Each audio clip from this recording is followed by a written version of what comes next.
And you got to remember that. You got to remember that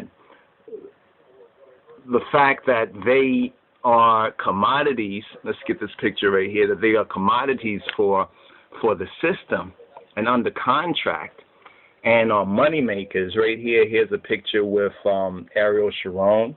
We haven't heard too much with Ariel Sharon. There's Whitney Houston.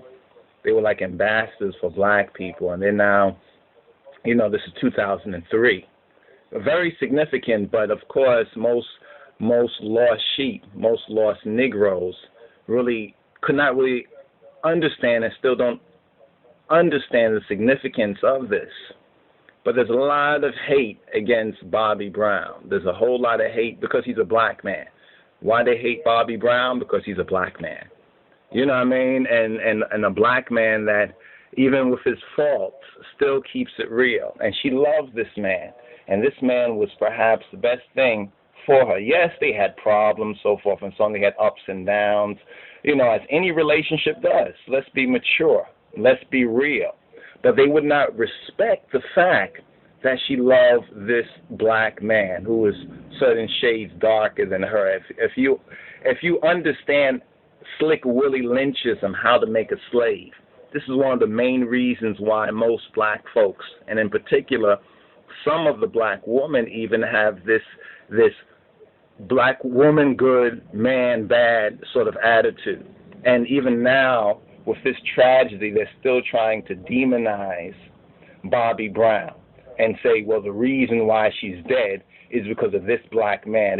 It's part of the bigger picture of white supremacy. It's part of the bigger picture of what we're dealing with here that, unfortunately, is too far above the head of most so-called Negroes. But we really need to thank this brother right here, Bobby Brown Yovas, who went to visit this community, this African Hebrew community back in 2000 and 2003.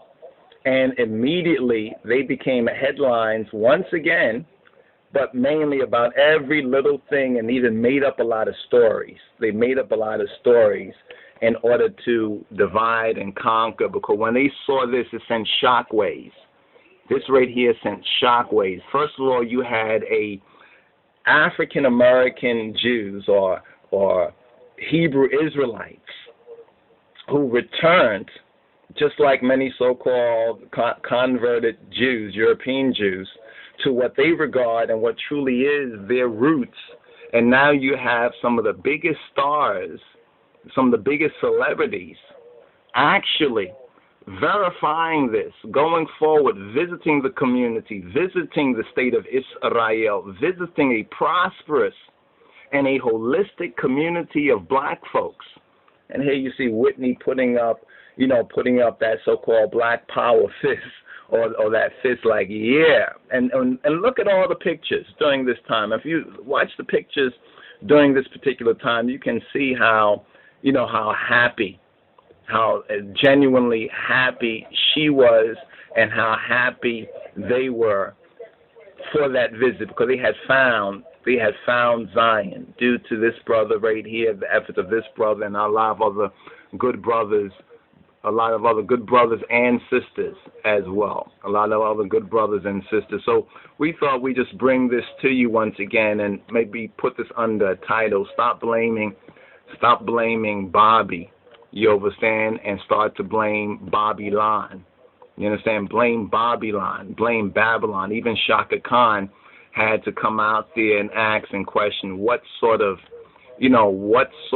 human being would try to profit off of the tragedy. And that's where you look for whodunit. In a whodunit mystery, you look for, well, who profits from this? Who stands the most to gain from this sort of a tragedy? Well, it's very obvious. The music industry, ones like Clive Davis and others, who right after it was announced that she was dead, you understand, sought to profit off of that. You understand, sought to make that part of the show instead of having time to, give the people time to mourn, but instead it was to sing. It's like that psalm that says, by the rivers of Babylon. But they had made it out for a time. They were able to sneak away from the matrix for a time. They was able to find Zion for a time. Probably the biggest mistake is that they didn't stay in Zion, that they came back, or they